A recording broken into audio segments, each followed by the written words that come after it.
Understanding, Can Manage to, a guide for English language learners. Hello everyone. Today, we're going to dive into a common English phrase, can manage to. This phrase can be a bit tricky for learners, so we're going to break it down, look at some examples, and help you feel confident using it in your everyday English. Let's get started. Can manage to is a phrase used to express that someone is able to do something, but it implies that it was not easy. It often suggests that the person succeeded despite difficulties or challenges. For example, if someone says, "I can manage to lift this heavy box," it means they are able to lift it, but it's not an easy task for them. Now, let's look at how to use can manage to in sentences. It's often used with verbs that describe an action. For example, I can manage to finish the report by tomorrow, but I'll need to work late. She managed to cook dinner, even though she got home late.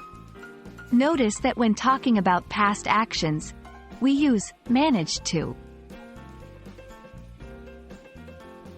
It's important not to confuse can manage to with simply can. Can alone implies ease or certainty, while can manage to implies difficulty. Compare these two sentences.